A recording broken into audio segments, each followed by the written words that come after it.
Hi, I'm Bob from World 5 List. From mystical fire to mysterious cures for poison, here are 10 bizarre ancient pieces of technology that we really still don't understand.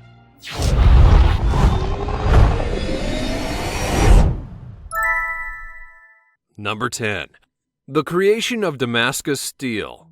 During the period of the Crusades, European warriors fought Islamic warriors in some fierce battles, and when they returned home, they told stories about how the swords of the Islamic warriors would slice through things like butter, but also bend and reform their shape like nothing had happened. Now, certain swords are crafted to bend, but those aren't slicing weapons. Those are made for thrusting and piercing. Islamic swords of the time were like typical swords, meant to hack and cut. So how could they bend and yet still have that slicing power? The truth is, nobody really knows. However, despite centuries of tinkering and guessing and hypothesis, no one's ever been able to replicate Damascus steel. Now, before you say, maybe the sword is a myth, there are plenty examples of Damascus steel swords. In fact, one was actually put under a microscope to examine and see if the mystery could be solved. It did reveal some interesting things, like nanotubes in the metal, but we're no closer to finding out how the steel was made than we were before. Number 9. Flexible glass. In the time of Emperor Tiberius, around 14 AD to 37 AD, he met with a glassmaker who had sculpted a glass vessel for him. Now, a vessel in those times was nothing more than a sink, so it was basically like a glass bowl. Anyway, after showing it to Tiberius, the glassmaker then threw it on the floor. Now, what do you think happened when he did? Did it break? Did it bounce? Did it transform into something? What do you think? The answer is, it didn't do anything. Despite delivering a great force to the throw, the glass only had a small dent in it. What's more, after this, he picked the vessel up, took a hammer, and then fixed the dent. Apparently, he had created flexible glass, which is incredible and mind-boggling in a lot of ways. Apparently, though, the emperor felt the same way and felt that this flexible glass would be the death of certain metals, so he had the glassmaker beheaded. Now, because of this, there's some debate as to whether the glass really was what the story claims, and it should be noted that in 2012, another flexible glass would be created, one that could actually be rolled up.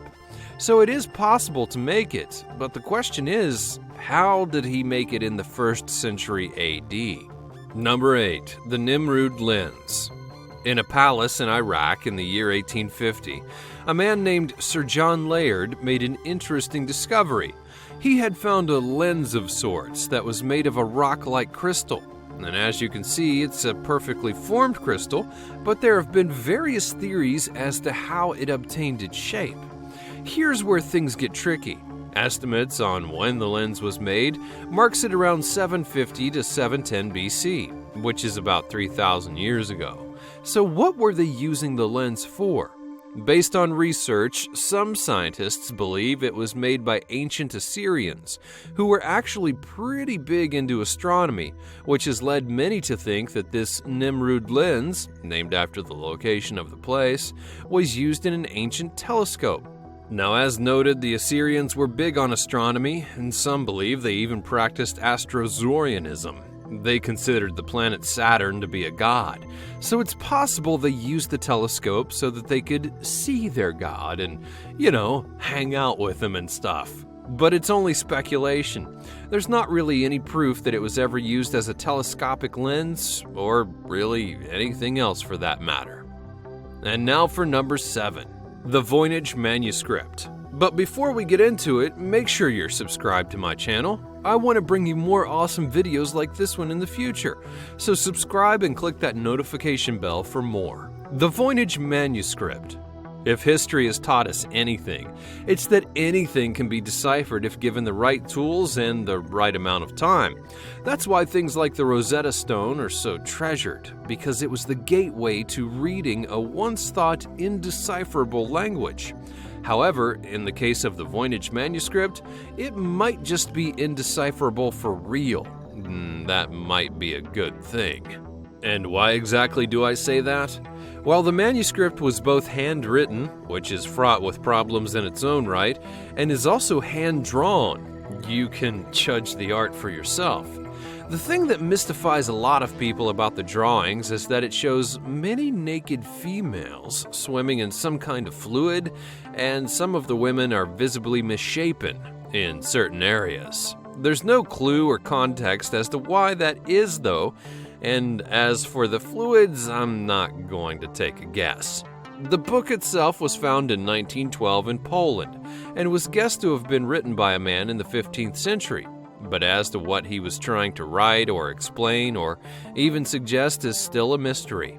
The language itself has not been translated even to this day, which says a lot given our knowledge of languages from around the world. Many agree that it may never be deciphered, and it might just be a good thing. Number 6. The ANTIKYTHERA mechanism. The ancient Greeks are known for many things, including founding nations of democracy. They also had a deep appreciation of the stars and planets, which makes the next entry on my list all the more curious. It's called the ANTIKYTHERA mechanism, and was apparently used to catalog the movements of the sun, moon, and planets in order to try and predict cosmic events.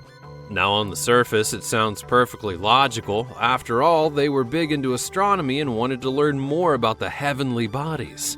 But think about it like this. How would they know how to build something that could track such things? Some scientists actually refer to this device as an analog computer of sorts because of how it could track things, which just makes it even more mystifying that the ancient Greeks could have created such a device, let alone get it to work the way they wanted it to. I guess we'll just never know. Number 5. Nepenthe. Now let's stick with the Greeks for just another moment, because though they're known for their technology, they've also been tied to drugs in a whole lot of ways. In fact, the oracles of old were said to have had visions while under certain drug concoctions, and one mysterious drug that continues to elude historians and scientists to this day is called Nepenthe. It also referred to as the drug of forgetfulness. And here's where things get interesting, because many believe that the drug comes from Egypt, yet nobody can really confirm what it was made from. Some feel that it was opium or possibly woodworm extract, while other certain drugs that we know of our day might have been used. Yet we can't find out which one it was for sure, and because of this, some feel that it actually never existed at all and was just a work of fiction. It's hard to believe that when the drug was referenced so many times via stories and historical accounts, but unless we find proof of it one way or another, your guess is as good as mine. Number 4. Mithridatium. Now, wouldn't it be great to be immune to all poisons? Poison is mostly associated with things like assassination and murder, but there's also tons of poisonous plants and food and animals out there that would be great to have no fear against. And that's why the mystery of Mithridatium is so prevalent, because despite it apparently being made in 120 to 63 BC, it was indeed a cure for all poisons. It was credited to be made by King Mithridates of Pontus. However, the concoction would later be perfected by Roman Emperor Nero's personal physician. The substance, named after the king who made it, but sadly, the formula for it would be lost in time. Given what happened with Nero and Rome for that matter, it's not really surprising. But here's where the twist comes in. Not only did people believe that this truly existed, a defecting Russian by the name of Sergei Popov in 1992 noted that while in Russia, he would be tasked with making a modern-day version of the drug. While the concoction was never fully documented, some people do believe that various poisons, antidotes, snakes, and other interesting things were actually put into it. Number 3. Stradivari violins. Let's get musical. Making musical instruments is a true form of art because you have to craft them in such a way that the music comes out properly when played. And for violin users, the greatest kind of violin you could ever possibly play was the Stradivari violin, or Stradivarius. These very special violins were made by the Stradivari family in Italy from 1650 to 1750, but the real mystery is how they made the violins so in tune with the music they played. The process, for lack of a better term, was such a closely guarded secret that when the family died, their techniques went to the grave with them. As of today, there are only about 600 known Stradivarius violins left, and they're worth a boatload of money depending on the quality if you find one. Some people are just born to do certain things, and that's why it's such a mystery, because no one's been able to match what the Stradivari family did for that 100 years. Number 2. Roman concrete. Now, depending on where you live, concrete is a large part of your life, especially when it makes our roads and foundations of buildings and a whole lot of other things. But the ancient Romans, well, they used a very special kind of concrete to make virtually every building they crafted. Here's a fun fact: modern-day concrete can last for about 50 to 80 years before it starts to break down, which is pretty significant when you think about it. However, Roman concrete has lasted for thousands of years with minimal signs of natural degradation. This has boggled the minds of many for years, which prompted studies of the miracle concrete, and eventually a secret ingredient would be found in the form of volcanic ash, which is surprising given that the Romans would have had to have known what it could do in concrete. However, despite knowing this, the exact process on how they crafted the concrete is still a mystery, but if it's ever found out, you can expect a worldwide overhaul on the substance. And number 1, ancient Greek weapons. I've talked about the Greeks a lot, but I'm going to end with them in the biggest way possible by talking about their weapons. Legends have been told for centuries about the mysterious weapons of ancient Greece, from ancient death rays made by Archimedes to chemical fire weapons that were made by the Byzantines. It was said they could control the sun's rays and burn ships from the shore, and that fire would burn for days and days on end.